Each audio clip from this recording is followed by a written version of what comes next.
Houthi लड़ाकों ने Israel पर बैलिस्टिक मिसाइल की बौछार कर रखी है। हूती विद्रोहियों ने नया हमला अमेरिका की टॉमहॉक मिसाइल के बदले में शुरू किया है। हूती लड़ाकों के खिलाफ इसराइल नए फ्रंट से हमले की तैयारी कर रहा है। देखिए रिपोर्ट।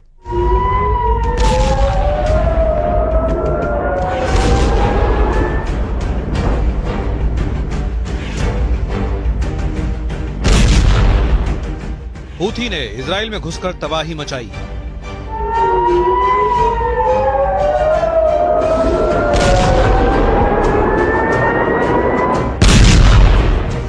तेल अवीव तबाह करेंगे ईरान के रॉकेटबाज।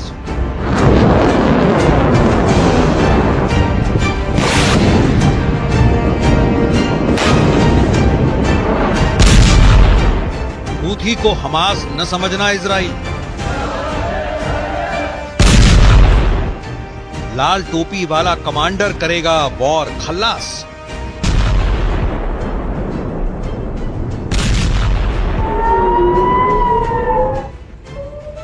इजराइल में पूरी रात सायरन बजे। इजराइल के आसमान में पूरी रात बारूदी रॉकेट दिखे। इजराइल के हदेरा एल्जार में बैलिस्टिक मिसाइल का टेरर फैला रहा। हूथी फाइटर्स ने इजराइल को बर्बाद करने के लिए मिसाइलों की अंधाधुंध बौछार शुरू कर दी है।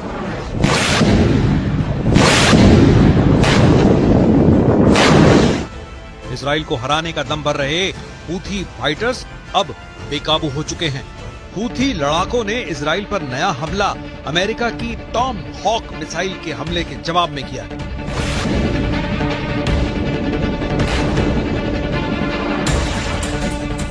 हूथी के रॉकेट की आंधी से इजराइल की सेना में कोहराम मचा हुआ है।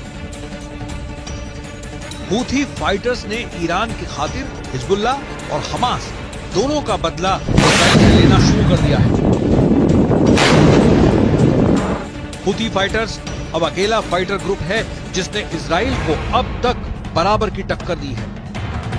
इजराइल के हवाई हमले के बदले में हूथी विद्रोही फिलिस्तीन 2 जैसी हाइपरसोनिक मिसाइल के धमाके कर चुके हैं, लेकिन हूथी के लेटेस्ट हमले बैलिस्टिक मिसाइल की बौछारों से किए गए हैं।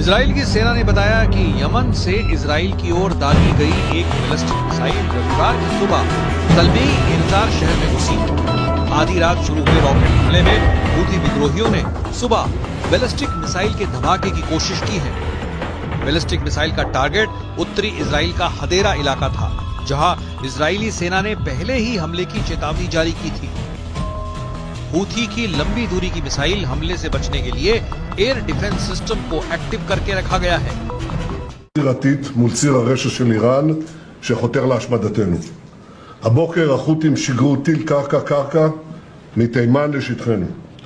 הם כבר היו צריכים לדעת שאנחנו גובים מחיר כבד על כל ניסיון לפגוע בנו. מי שזקוק לתזכורת בעניין זה מוזמן לבקר בנמל חודדה. כל מי שתוקף אותנו לא יחמוק מנחת זרוענו.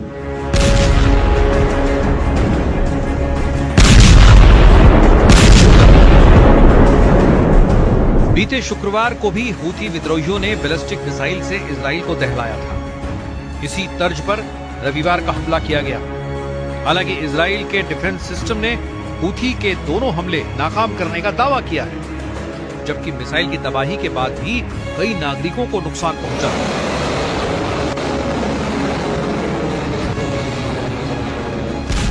हूथी विद्रोहियों के हमले में आई तेजी की कई वजहें सामने आई, जिसमें अमेरिका के हमले के पलटवार के साथ ही इजराइल और मिस्र की वॉर डील को भी सबसे बड़ी वजह बताया जा रहा है। इजरायली सूत्रों ने दावा किया है कि तेल अवीव के दबाव में मिस्र ने यमन में हूथी फाइटर्स के खिलाफ बड़ी एयर स्ट्राइक करने की योजना बनाई है। यमन मीडिया की रिपोर्ट के मुताबिक हूथी विद्रोहियों को रोकने के लिए इजरायली मिस्र की वार डील की गुप्त जानकारियां सामने आई है, जिसमें सबसे अहम पॉइंट है